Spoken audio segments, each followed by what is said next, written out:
Well, hello and welcome to another episode of the Edufuturists podcast. It is wonderful to be with you, and it's 2026, nice and cold and whatever else. Well, I suppose it depends when you're listening. Well, we're recording it and it's quite cold, but I've still got a t-shirt on. Steve's got loads of clothes on because he's a bit soft, but that's all right. How are you, buddy? Are you all right? Yeah, good man. It's actually warmer here today. So yeah. Have you put heating on? Warm no, not had to. No. It's warmer than Madrid apparently. So Is that right? yeah, so Madrid's about -5, so it's not that difficult. But it's always the news that wanna share those bits. But yeah, all good man. Yeah, heavily into the new year and everything else. So yeah, all good.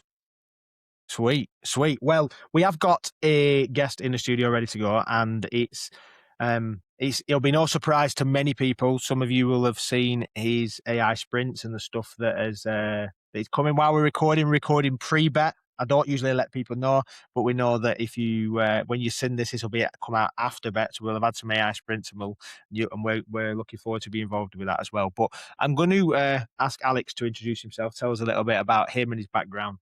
And thanks for joining us on the podcast, Alex. Yeah, thanks for having me, guys. So my name's Alex Moore. I'm based down in Dorset in the UK, obviously, and been a teacher and leader of 22 years. Left the classroom in August this year to kind of transition into consultancy, which has been a bit of a long path, really. Gradually started to make my way from sort of trust CPD lead into that sphere. And then, the last sort of 18 months gone full on from doing it 2 days a week, 3 days a week, and then now full time. So my background, I actually trained as a PE teacher. I went to uni and did sports science. So that was how I sort of broke into the profession, but then was always teaching other subjects, particularly around STEM, geography, bit of maths as well, which is pretty challenging. And then getting into senior leadership, kind of, it's like you find yourself teaching whatever the curriculum has a hole in and there's nobody to teach. So taught everything pretty much apart from modern foreign languages in my time as a secondary teacher. And then more recently, in the last decade, I've been working kind of at trust level, looking after about 850 staff across 17 schools, looking after their CPD, which is pretty challenging, as you can imagine, but also pretty fun. Literally just started transitioning into educational consultancy and then a lot of AI work, not just AI work, but quite a lot of work in sort of ed tech space. And when you said the CPD lead, what structures and kind of what did that look like on a day-to-day role? Because some people might work in local authority, some people might not be based in the UK. What does that trust role look like, and what did I suppose each week might be different, but what did that look like on an average or on a regular basis, I guess? Yeah, great question. So it was a really challenging role, really, because it was primary, secondary. There's a pupil referral unit, PRU, and it was looking after staff CPD. So I had to kind of get the pulse of what people wanted in terms of, what the need was in schools. And obviously they're totally different depending on where they are demographically, where they are in their Ofsted journey, all that sort of stuff as well. Post 16 is another challenge. And then try and deliver en masse CPD to people, to sort of fit the need, which is pretty complex. And I reckon we got it right for sort of 90%, but there's always 10% that either know it, don't want to access it, or are fairly disgruntled with CPD. And then you're always fighting the sort of internal mechanisms and politics within schools themselves as well, and some sort of resistance towards trust level implementation stuff. So it's pretty interesting 2.5, 3 years. Kept me on my toes, but it taught me a lot. And it brought me into contact with some pretty high level education consultants, people like Doug Lamarve, Dylan Williams, Tom Sherrington, Daisy Christodoulou. So it was really good to get those people in to speak to staff and kind of make connections and learn a little bit more about that world as well. Yeah. And I suppose that transition into being a PE teacher to then helping coordinate CPD and whatnot, and then ultimately coming out of that and moving into that educational consultancy role. And I know that that transition is probably quite an interesting one. I wonder if we could just pause at that point, because there'll be loads of people who are listening to this who think, I'd love to leave the classroom. I'd love to go and do something a little bit like across trust or across a college, or I'm going to go and work for myself. In fact, the amount of people that try and book conversations with me saying, Ben, what's it like? What's your advice to me? Maybe before we get into the nuts and bolts of what you're doing currently, talk about that transition and maybe what you learned in that process. Yeah, I learned a lot. So just to say, I really miss the kids. I would just like to, if anyone listening, like I really do, being a consultant, I still get to work with kids, but it's more sporadic and not sort of, I do miss that element of just having those young minds. And for the last couple of years, I've taught science and computer science and science, like biology and physics. And it's been really interesting kind of bringing those subjects to life for the kids, because I'm not a specialist in either of those two subjects. I've had to kind of learn to code and learn the subjects myself, and I really miss that sort of day-to-day interaction, but I don't miss the politics, I suppose, that goes with it sometimes in schools, and they can be pretty busy places. So yeah, so the transition kind of started quite organically. I was seconded, I was an assistant head at my current school looking after teaching and learning. Was getting some really good results from the staff in terms of their buy-in. Lots of people were coming to sessions. We were kind of hosting teach meets, and there was a good energy around teaching and learning in the school. So the trust saw that, and they were like, "Oh, come and do it for the whole trust." We got 17 schools at the time. I think they had 13, but they soon scaled up. So they seconded me for, I can't remember if it was 2 or 3 days a week, but it was for part of my timetable, and took me off to the trust office and said, "Right, this is what we want to do," and brought me into contact with like the trust leadership team. So, you had your CEO, your deputy CEO, your curriculum director, that whole kind of organizational structural side of things. And then there were like school improvement plans linked to each individual school. There were Ofsted improvement plans linked to some schools. And then there was individual kind of priorities that staff wanted to do. So it was quite a balancing act. And at the same time, I'm sure you guys can relate to this, you're kind of like this, you're getting pulled between two jobs, aren't you? Because your school want you to be assistant head in charge of teaching and learning and transition, all the rest of it. And they want you teaching on the short phase, and then the trust want you to be going out into schools. So I found that incredibly difficult. You can never, I think, what was it Bob Dylan said, you can please some people some of the time, you can't please all the people all the time. That's how it felt in that role. But it was a great learning curve, and it brought me into contact closer with the world that we inhabit now, which is consultants, and finding out how much they cost and what they'll do and what they won't do. And sometimes navigating a few egos as well around like how people are going to present their CPD. It's like, well, this is the need we've got. And they're like, yeah, but we want to talk about this. And it's like, well, that doesn't really hit the need. So learn to have difficult conversations. So it was great. And that kind of gently, I say gently, last year was hectic because I was in school 2 days a week. And then I was out and about the other 3, but I was getting a lot of requests to do stuff in the 2 days that I was in front of students. And I was very much like, no, that's my student days. I'm not coming out. I'm going to stay in. But then there's kind of pressures from within the organization to send you out because it's profitable for them. And in some cases, it's good for reputation. So, yeah. And then I just thought, you know what? I'm going to give this a go. So I'm going to go for it in September. And where are we now? January. Touch wood. It's going okay. It's all right. Scary, but it's good fun. Yeah. And around that, arranging the CPD and everything else, how did you even step into, I suppose we're going backwards and forwards a little bit on it, but like, that whole transition of being in a classroom, then stepping into CPD, what's your, beyond just the fact that you've taught everything, what does that look like in like, how did that set around the strategies and the focus for potentially some schools, some teachers, and everything else around what methodologies, what approaches might work, the digital step and the growth there. There's so many different things and that people can focus on. And also, how do you navigate that with some of the traditional methodologies of bringing in people just at like outcomes and assessments and making sure the structure of learning is appropriate before you even layer any innovation on it and any digital on it? Yeah, it's a great question and loads of textures to that. I mean, I think ultimately it's about impact. The pedagogy has to have impact on the ground, otherwise people don't buy in. And when they can see there's impact and things are changing and learning is improving, students are getting better, not just outcomes, but experiences, that kind of really, really helps. And that was my sort of strategy with the whole CPD delivery. But it's really difficult because it's so nuanced because, for example, we had a big push on oracy, right, which is cross-phase. You can use it at every age group. But some schools were already 5 years down their oracy journey. Other schools didn't even know what it was, or well, they did, but they hadn't done anything with it. So it's really tricky. And I found I was always kind of not firefighting, but innovating and having to be agile within the box, I suppose, that is education, state school, mainstream education, because it's obviously an outcome-oriented profession. Tests are the end product, and we're not going to change that, us 3. There's lots of talk about it changing in the future. The reality is it won't, I don't think, for the foreseeable, because it's the way that education is set up. So you're kind of confided in that box, and sometimes innovation can be seen as a disruption in that space because it's taken away from the integrity of the everyday practice, and teachers are quite habitual. Education is quite like isomorphic, and people tend to kind of stick to what they know, and movement's very, very slow. So some people saw me as a bit of a threat with the more cutting edge innovations. So I built something called a future classroom during COVID, which basically I wrote to a bunch of ed tech companies and said, I've got this old art room and I want to deck it out with no desks at all. The kids are going to be really interactive. We're going to bring Sugata Mitra's Granny Cloud in. So we're going to engage the over 65s and, retired maths teachers on Zoom. We're going to get them in and they're going to teach the kids. We're going to Zoom into Ghana and do lessons with Ghana because there's only an hour's time difference. And all this stuff happened. And it was almost like Alex was this crazy teacher at the end of the corridor in this like crazy ed tech space. And people reacted to it either really negatively, as in they never came into the room, the teachers I'm talking about, or they were very sort of, this is fascinating, could we learn more, and we want to try out some VR and want to try some pedagogy.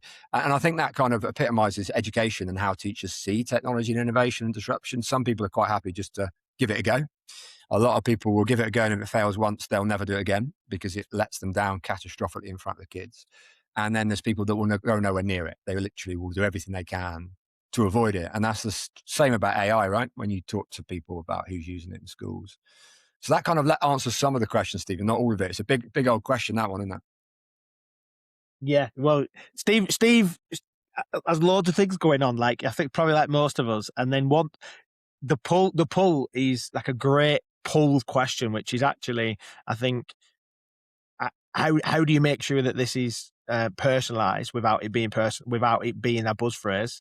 And how do you make sure that we meet needs? And what do you do when students and staff aren't buying in? And Steve, as a way to kind of, I think probably from his experience in schools, colleges, and then leading organizations, of probably better than most people that I've ever met, an ability to make you feel like that's what you want to do and what you need to do, and then empowers that. And that doesn't always, that's not always an easy thing to do.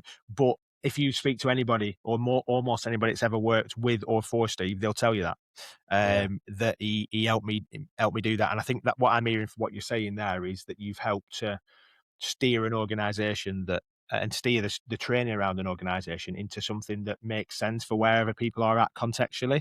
And I think that really matters. And interestingly, this is quite poignant where the conversation is going to go in terms of, you said, I love when things look totally backwards. Like, Steve was a PE teacher and I was an RE teacher. And then all of a sudden we're working in technology and we're working in supporting organizations. It just makes no sense about how you go from, they couldn't be much further extremes, could they? Both RE and PE, and then that on that space. Yet you had to teach yourself coding, you had to teach yourself some of the other elements around in that STEM world. And there is a tendency in similar idea about CPD or personalization becoming buzz phrases, where STEM can become seen in that space as well. In fact, one of the funniest things I saw was that not STEM becoming STEAM, because I get why people have gone there, but then it became stream. And then somebody else added streams. I'm just thinking, well, is that not just like, if you're head of streams, are you not just like head of all education curriculum? What isn't in that space? Which is interesting. Good point. But but how do you to take that onto first of all, how did you pick that up yourself? And then I suppose the second phase is like, how do we make STEM something that is a priority, because it needs to be a priority, it's particularly in the UK and education, but also, how is it not a buzz phrase? Yeah, great question. So basically I became fascinated in STEM about 7 years ago when I read a paper. I was doing my master's at the time, and it was talking about gender divides within STEM education, particularly in computer science and physics. The sort of 1 in 20 girls in the UK will take computer science at GCSE, 1 in 20 girls will take physics. And I was thinking, well, why is that? Like, what are the reasons behind that? So I did like a systematic literature review and essentially found it's really complex. So the reasons behind why there is such a gender divide in STEM, and that magnifies then in the actual STEM workforce beyond school as well and at university, is really layered. But it comes down to 3 kind of themes that got me kind of captured within STEM, I suppose. And that was, one is the kind of tradition that there's an expectation culturally ingrained within homes that parents are saying to girls, you shouldn't study that because X, Y, and Z. So that was really, really interesting. I thought, well, what, how do we break that? Another one is the gendered language used unintentionally by teachers in school when they're doing career option stuff. Even as young as sort of year 5 and 6 at primary school, they're kind of pointing girls towards different GCSEs to boys, almost unconsciously. And it's like, well, why are they doing that? Where's that come from? And that's kind of come from their own experiences. And then there's the idea that, computer science and maths, for example, are really academically rigorous subjects. They're hard. Pass rates are lower. They're more difficult to do. So therefore, maybe the girls will be better at doing the sort of the more articulate essay, historical biology type. So that was really interesting. That got me captured. And then I kind of started to explore STEM as a set of disciplines. And at the time, I got really into LIS, London Interdisciplinary School in London. And you know the place, yeah. And I loved the fact that they were starting a degree that wasn't in anything. It was in problem solving and research methods. And I was like, right, this almost feels like a methodology for education, at least the education that I want to be teaching kids. So I started to see STEM as an interdisciplinary way to allow the sort of the boundaries of subjects to overlap, because traditionally in education, we tend to silo them, right? So your maths, your science, I'm French, and we stay in our classrooms, we stay in our areas, and we domesticate education quite severely, I would say, within those silos. Whereas what STEM does is it opens the boundaries to explore the fluidity between those subjects in a really beautiful way. And that got me in. And I thought, you know what? Let's take COVID, for example. What solve COVID? Well, it wasn't science it wasn't the end, but initially it wasn't. The first thing was communication. Where do we get that? We get that in English. So the government had to communicate with the people all across the world, like what's happening. So that's communication. Then there's the maths with showing all the figures and datas about sort of infection rates. Then there's the geography showing the heat maps of where infection rates are. The science is nowhere to be seen at the moment because they're working behind the scenes. So that's the S part. So the technology is the communication part. The engineering is building all the stuff, the infrastructures, changing the way that we do stuff. And then the mathematics is the stuff that, the Prime Minister stands up and speaks to us about. So it's everywhere. And it just makes sense to bring kind of subjects together. And when you teach kids that way, it sticks. It makes sense. And you get a lot more buy-in from them. I'm going to jump back in, Steve, if that's all right, quickly, because I think I totally get that. We had Carl Gombrich on the podcast Legends. a while ago, and I think both me and Steve and many people who listen to the podcast said, I wish I'd have been able to go. I was going to university now because that's where I would be going.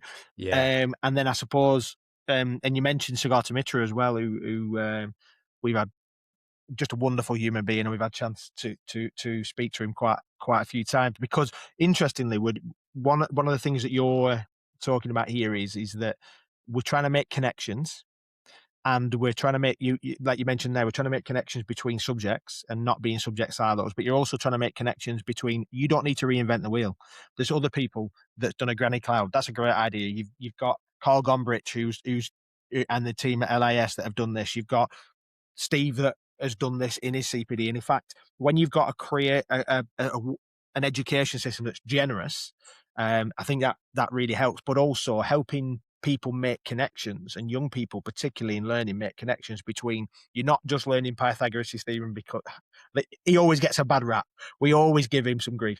You're not just learning Pythagoras' theorem because that's on the spec, but you're in that because of this. I don't know what the contextual thing is. I still don't know. I've got an A* in GCSE maths and still have no idea. But I got an answer there quickly. So my son's a roofer and he uses Pythagoras every day of his life. And he was actually teaching my 15-year-old the other day about Pythagoras. He was like, it's the best thing I ever learned in maths. So sometimes it does come in the most unusual places. See, there you go, right? So Yeah. contextually, now, if somebody said to 90% of our learners who may be, actually, interestingly, and I don't want to stereotype, but a lot of people who go into construction trades, not all, will have had a bad rep or a bad experience of maths because they want us in the context. But if you'd have been able to talk about, this is about a roofer will use this every single day. Yeah. People in the construction world who may well go into construction world won't be able to go, okay, that's the context there. It's not just because this stuffy maths teacher says we need to learn this from this old Greek fella from ages ago. So what I'm saying here is that what you're talking about is about making connections, and I think making connections between research, between other people that are doing stuff, and within subject areas, which I think you're very much trying to be a connection between the practice of stuff and the academic stuff that sits in the background as well. And the segue, I think, is important here, that you've got you've done a lot of research in this space, haven't you? And obviously, I know you did your masters and your Ed.D. conversation. So I wonder if you could talk to us a little bit about that research and where that has tied into the practice. Yeah, I suppose, like, I'm quite restless in education. I always want to push things, and I'm not happy just to kind of sit and stagnate. So just throughout my career, I've always kind of tried quite radical things. And when flipped learning was a thing, I started making YouTube videos and got really good buy-in from the kids and the parents, and students were, arriving at the lesson having known the content, and we were able to go really deep. And I think that year our results were through the roof for 2 years, because kids just really bought into the process. And that's kind of gone out of fashion a little bit now, but some of the methodologies around using technology to enhance learning we see now in other platforms like Seneca, Century Tech, and kids are using them and engaging them, Khan Academy, so on and so forth. So I think I've always innovated, and I've always tried to push things, but I've always found there's a bit of a disconnect between subjects, which is why I kind of naturally gravitated towards STEM.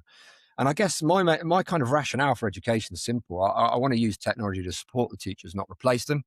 I want the kids to be brilliant owners of knowledge, not just consumers of it, because I think sometimes that can be a bit of an issue as well. And I want to kind of allow knowledge and skills to coexist and not compete. That's kind of my mantra, I suppose, where I'm going as a teacher. And I think if you can do that with integrity, you get the buy-in from the kids. And people used to joke, but kids would run to get to my classroom. They would literally ask the teacher before. He was my mate, and he used to say, "Why are they all asking to leave at like 5:02?"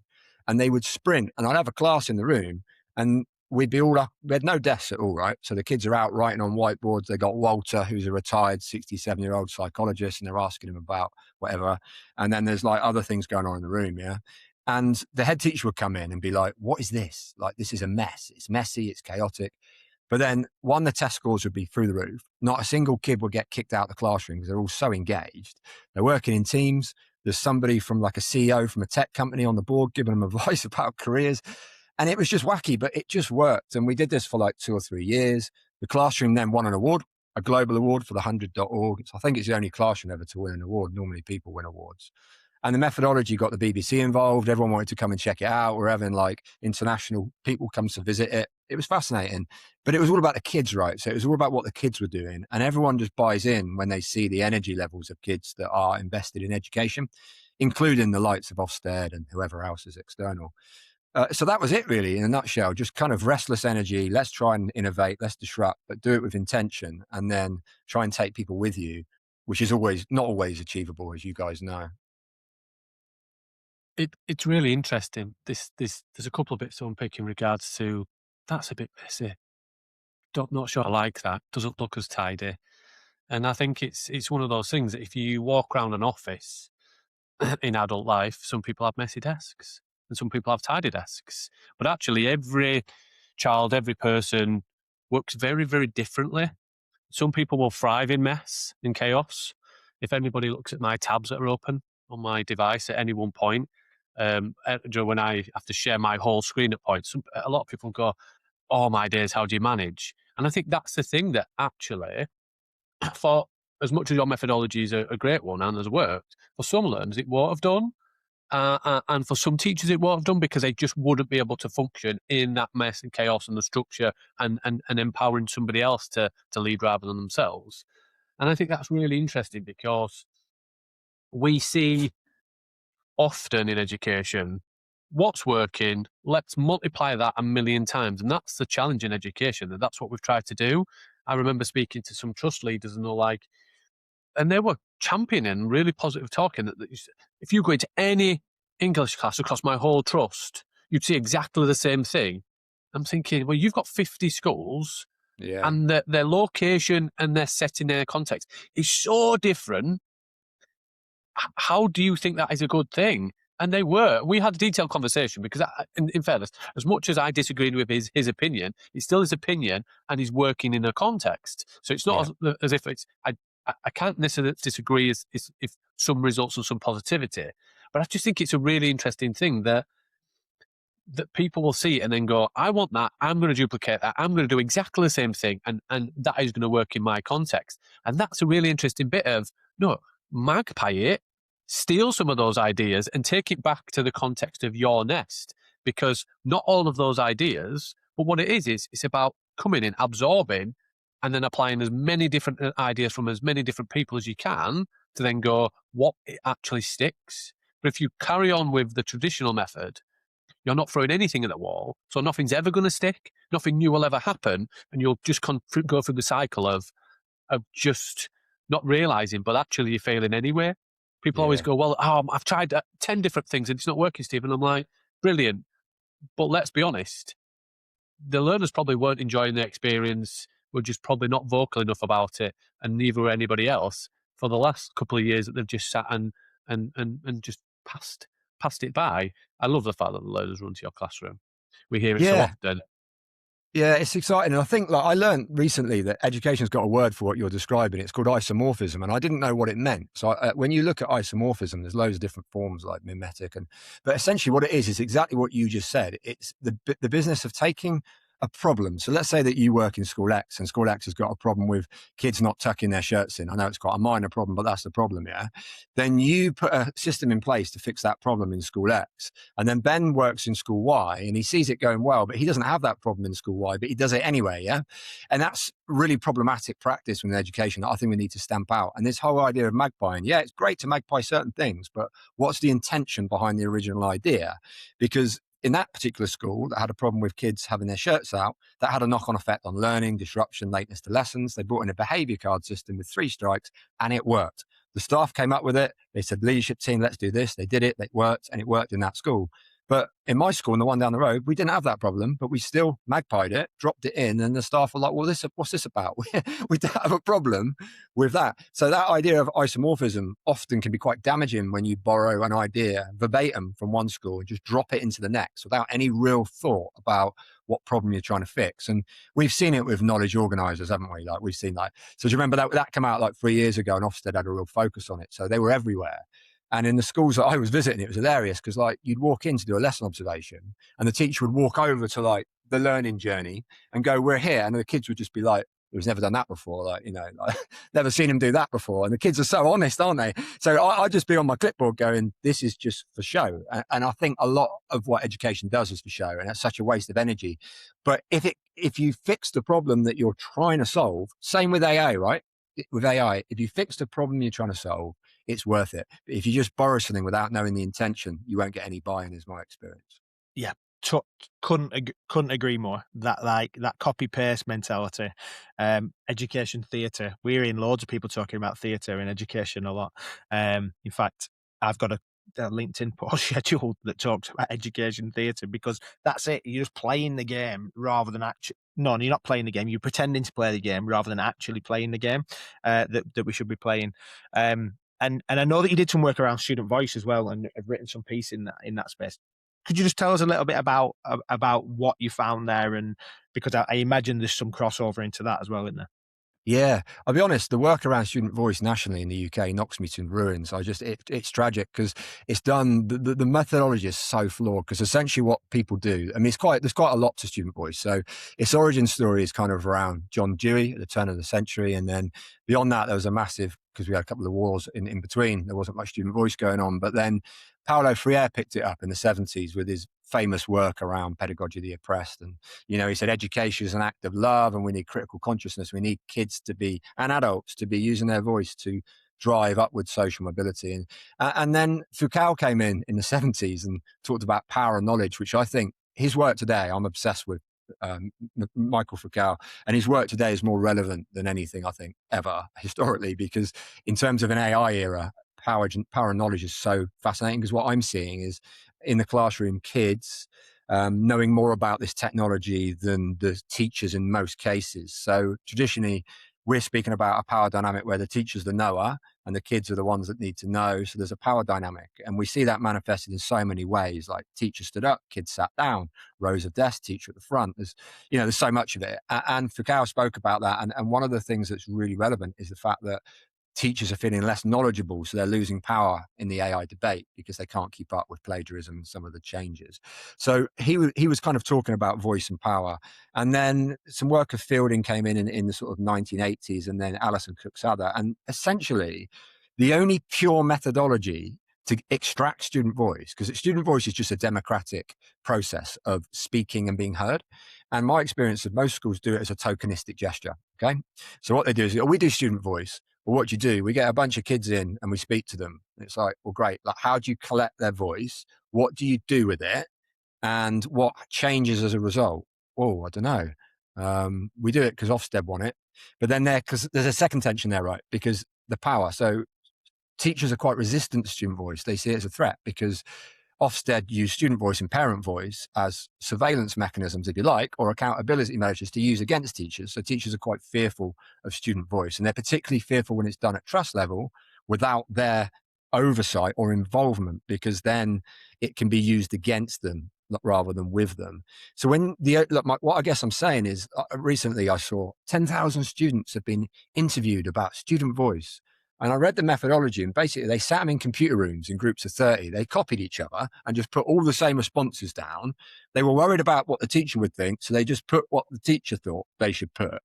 So for me, that's a completely pointless piece of research. The only way to extract student voice is either to do an ethnography, which is pretty impractical. So go and live in the school for like 3 months and study the conversations, or interview them.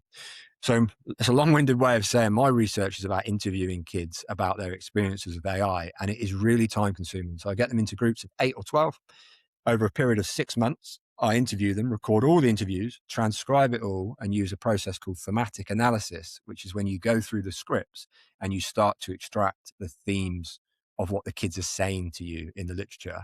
And it takes hours and hours and hours and hours. But the research that I've done recently found 3 things after a lot of work. It found that, first of all, the kids don't want AI to replace the teachers. They definitely want the human aspect of teaching to remain intact in education. That was a finding. The other thing is, I think that actually AI is just going to make them better at being human beings, and they'll lean more heavily on the human side of things. And then I found something that I wasn't expecting to find. So when I transcribed I didn't hear this when I was interviewing them, but when I transcribed it, it kept jumping up. The kids spoke about AI as they, not it. So they used the phrase they. So they anthropomorphized AI, whereas the teachers called it it. So my kind of next level is to go back into that research and find out, what do they mean by that? What do they see within that technology? So yeah, that's kind of where I'm at with it at the moment. It's a really interesting thing. Is basically just engaging with all stakeholders. If you go back to one of the, I won't say the original people that we had on the podcast, but there's a good friend of the podcast. He's a judge for the awards, and he's been involved, Bob Harrison, and as part of the FELTAG agenda, which was the Further Education and Technologies group that was meant to be implemented in terms of greater investment at that level in learning technologies, was around all stakeholders, including learners, and it was brushed aside and was never taken on. But if you think about that, like you said, across the board, we just don't do it. One of the most interesting podcasts that we've had recently was with the Youth Shadow Council, was it, Ben? Is that the and just making sure I've got the right terminology. And ultimately, they've created a side focus of actually what the curriculum review should be.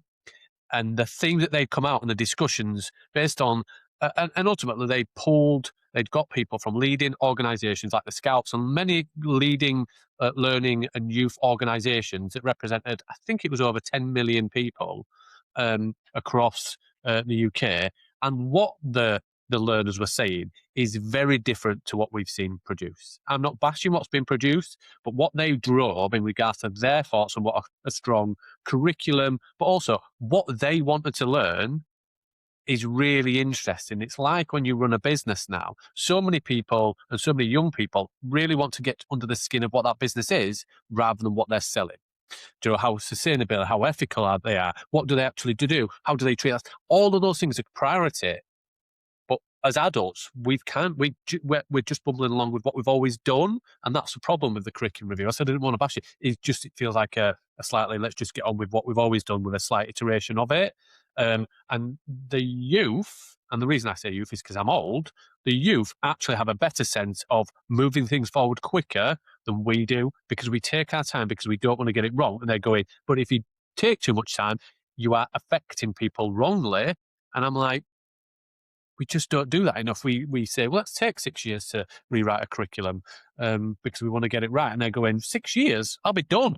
Let's get on. Let's focus. Let's change it for everybody. So I think learner voice is so significant, and Yeah, we just yeah, don't do it enough. And like you say, it's one of those things like with not an issue with exams, but the results from exams has been used such as a negative thing for so many, and to bash education so badly and to bash learners that don't pass that grade, that actually it's not about that. It's the messaging, the same for learner voice. If you use it as a tool and a stick to beat them with rather than a celebration of something, then it will never actually catch on and you'll never utilize what's available to you.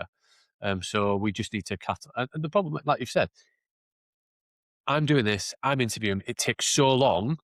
That's the challenge. And it takes so much effort to do it. That's the problem. That actually, we are in a society often of quick fixes. And how do we do this quicker?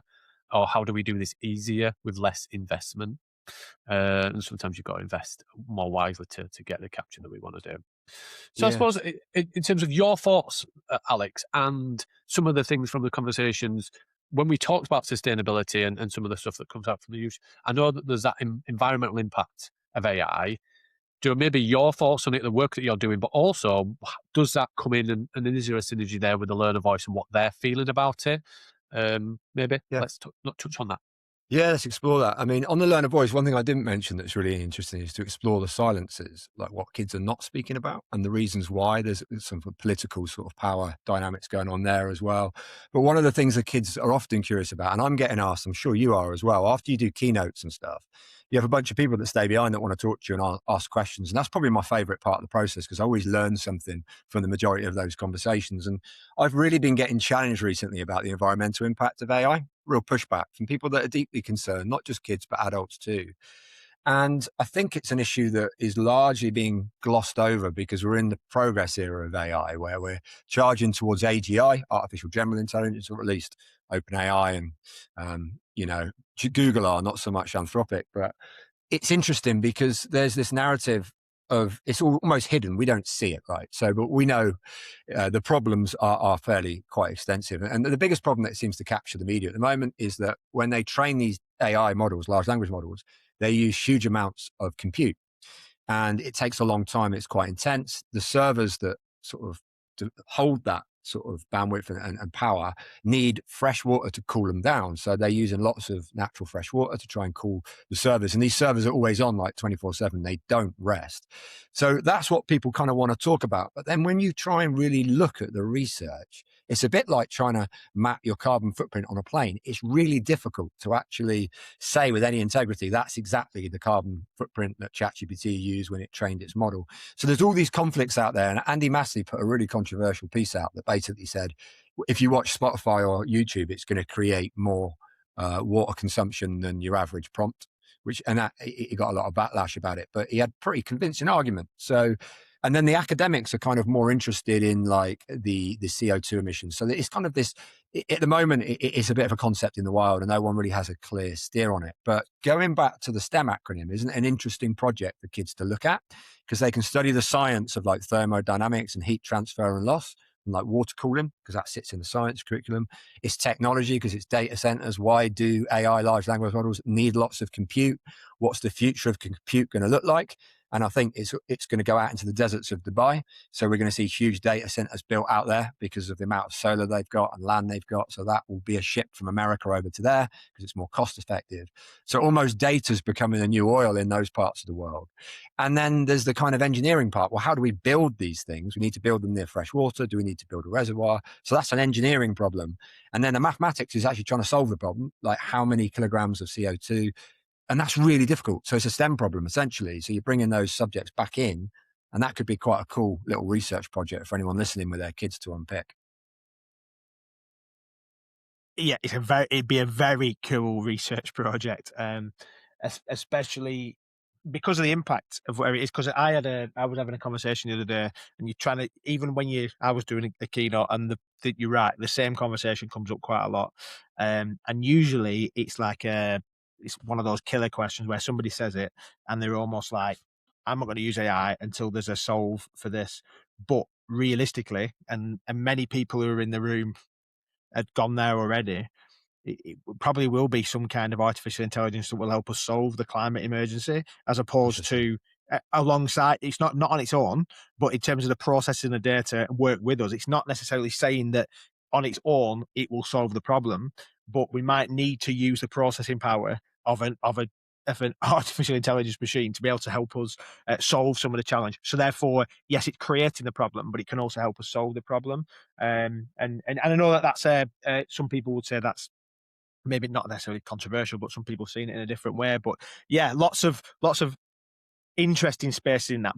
And I think that this is more about responsible use, full stop, isn't it? And you see some people that are doing the whole let's create as many images as I can using Nano Banana or whatever else, or the AI slot that's coming out. I know that phrase is used quite a lot on LinkedIn by It's a good phrase though, isn't it? It is, because there's a lot out there. There's a lot that's been put out with it.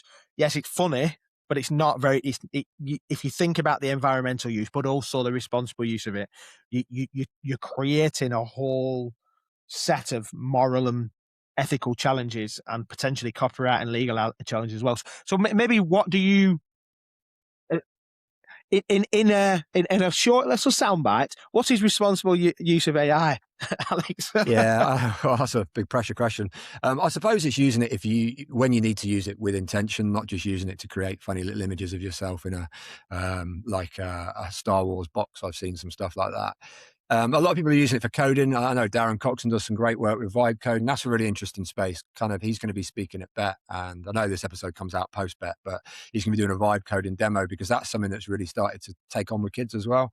And I guess, I mean, I use it a lot for idea creation, or I will put some of my work into it and get it to critique it, if that makes sense. And I think it's really good for that. Things like Perplexity are great at finding academic research, to sort of further your knowledge. Where I guess I'm worried about the future direction is, I think Google will become the biggest players in the AI space just because of the amount of access to data they have. So, large language models like OpenAI's ChatGPT currently illegally quite often will groom like GitHub and YouTube, and it will take data it doesn't have the IP for, whereas Google owns so much of the search. So it's going to become the new search. In fact, when I was teaching, kids use the word chat as a verb. So I'm just going to chat it. So what do you mean by that? I use ChatGPT. So it's already starting to infiltrate sort of university, school levels. And I think generationally, within 10 years, it will just be part of everything. So I think we need to solve the data problem in terms of water use, but it's not just water use, is it? We've got the cloud issue, cloud storage that we've had for decades now. There's other issues as well. So it's just another problem. Not sure if AI will solve it. It will be interesting. I think the people who believe in AGI, so your Sam Altmans think it will, and that's kind of their sales pitch. I think Anthropic have got a more cautious stance, and it's really interesting to kind of weigh those two up and get kids to discuss that in classrooms. It's quite a fun activity. Yeah, I think it's a really interesting thing. I think if you look at big tech and the data centers that they own, control, support and manage, I think that's the 11th biggest user of. It would be if you took the energy consumption, it would be, and the size of a country, it would be the 11th biggest country user in the world. And I think that problem has been long standing. Those data centers and things have existed for such a long period of time. The methodologies in regards to how we cool, and some of the old metrics around how air conditioning and what heat and what temperature does it have to be actually have been defunct but just ignored. So actually they can be heated or can be cooled in different ways. But if you think about, it takes, when you ask and do some work on AI, it's the same as charging your mobile phone. When you take that conversation and say, okay, but at a time we had no mobile phones. How many mobile phones now exist? How many people have multiple mobile phones for work? How many mobile phones actually exist in the world? And the problem wasn't to get rid of all mobile phones. It was a case of weighing up the positivity that they bring to the world, but also what technology did they replace? And I think it's one of those things where I'm not saying AI is going to solve every single problem, but I think it's looking at what can it enhance, what can it enable, what can it encourage, and if we think about its use case as a whole, what benefit does it bring to society rather than some of the negatives? I think we have to weigh it up. I think there needs to be an honest debate about it. But the problem is it will not be transparent. And I've worked with Google for such a long period of time as well. It will not be transparent because the big tech own it and will not want to share the detrimental effect it has on the world. They only want to share the positivity that AI Of brings. course. It does, Yeah. but at the same Yeah. point, it's not a decentralized model. It is controlled by government and by big tech. They will not share publicly the real impact. So when people say, "Oh, do you know the amount of water they would consume?" Nobody knows exactly because they're not going to share that. Exactly. Yeah. And I was involved in the conversation, and I won't say where it was and who it was with, but at that time they were saying that data is the biggest commodity. And this was quite a while ago. Data is the richest commodity in the world and will only become stronger. Like we've said, it is more powerful and more sought after than diamonds and gold and anything else that exists in the world. And then you put AI into it, and then you go, absolutely, absolutely. So it's a really interesting conversation, I think, but it's a conversation that needs to be had. I don't think we should shy away from it just because we haven't got the data. I think we should push and probe and try and ask those questions. Don't think negatively. Like, I've got friends who work in big tech, and that's absolutely fine. My questions to them in an open forum behind closed doors isn't to be negative to them as people. It's to then say, well, actually, let's be honest where we can, and let's have an honest debate about it. But we can't have an honest debate if you're not willing to at least share some of this information. Not all of it, but what can we share? What can we discuss greater, rather than just thinking and considering what the impact is.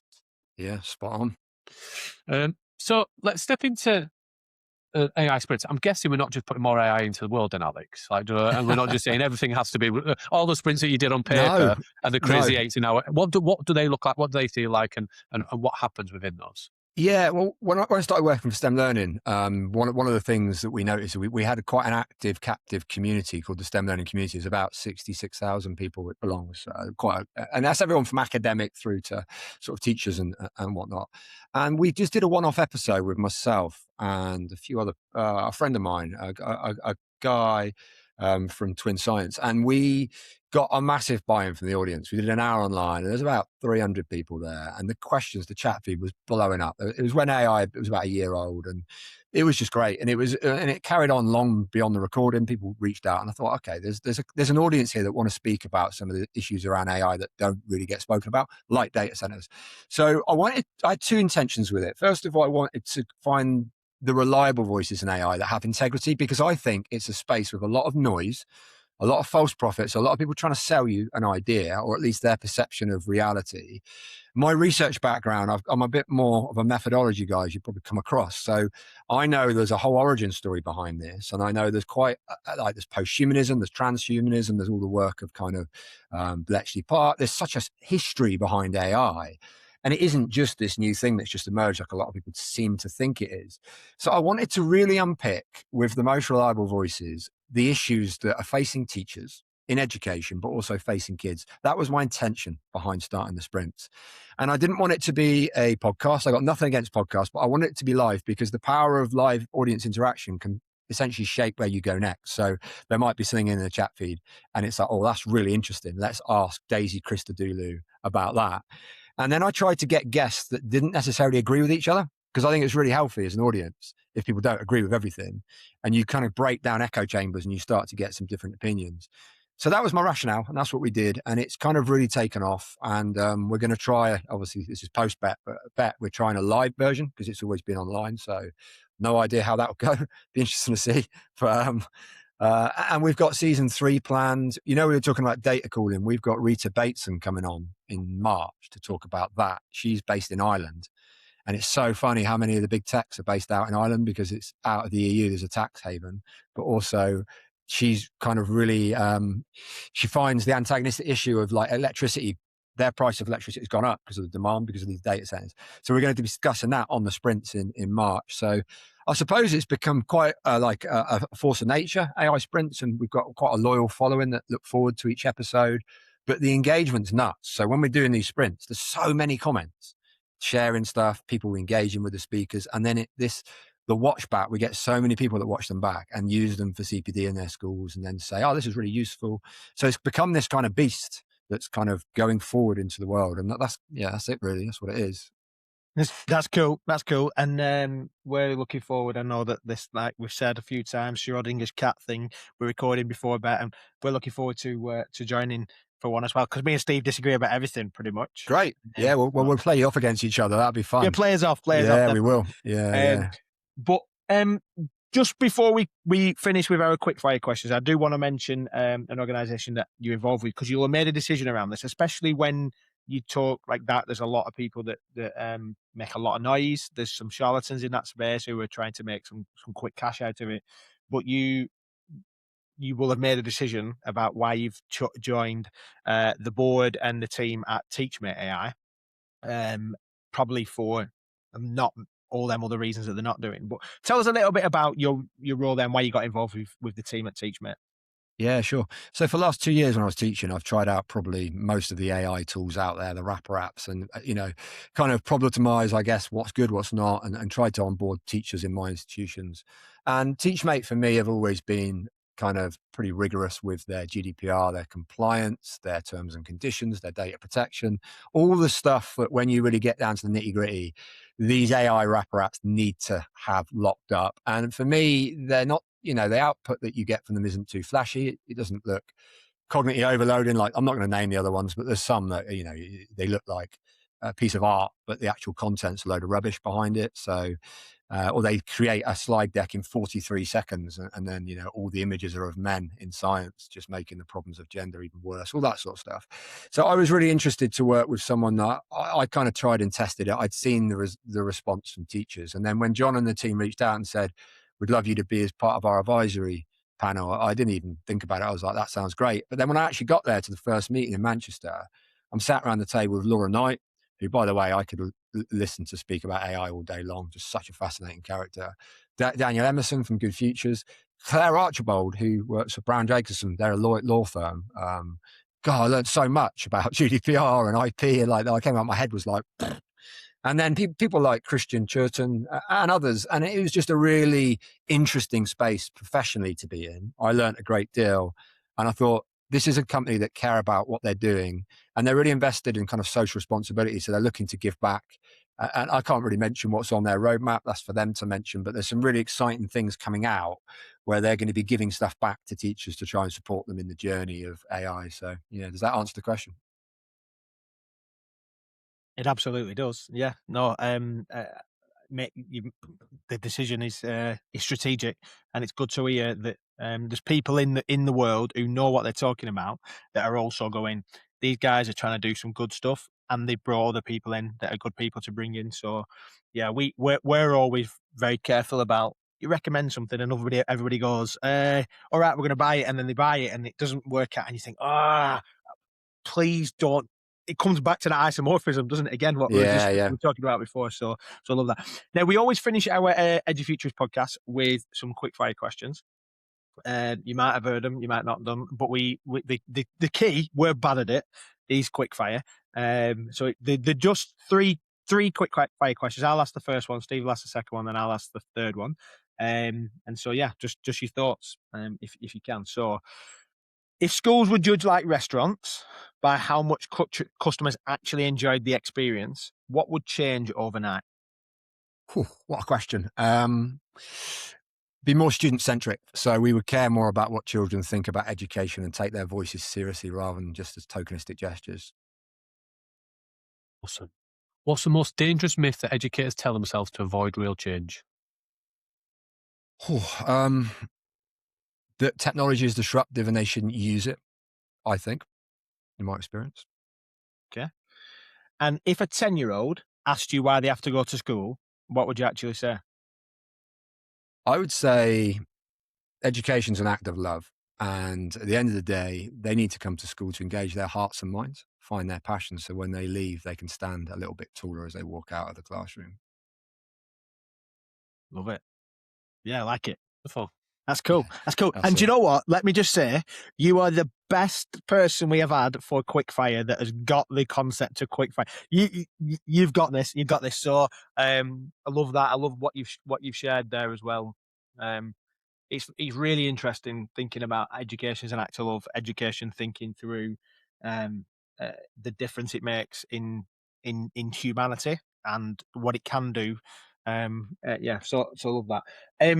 Alex, it's been whistle stop. We've gone in loads of directions. We are looking forward to joining you back. Looking forward to seeing all the stuff you're doing. Thank you for your kindness and giving us your time and the work that you're doing in the space. So thanks for joining us on the podcast. For those who are listening to this, and depending on when you're listening, there'll be a roadshow probably still left in the UK. We've got some in Cardiff and over in Belfast and Newcastle, all over the show. So go over to edufuturists.com/roadshow. And if you haven't yet got your tickets or done the nominations for the Edufuturists Awards Uprising 2026, please go over there as well, over on the Edufuturists website. You'll find all the information that's there. But Alex, thanks for joining us on the podcast, and we'll catch up really, really soon. Yeah, thanks for having me, guys. Cheers, buddy. Cheers.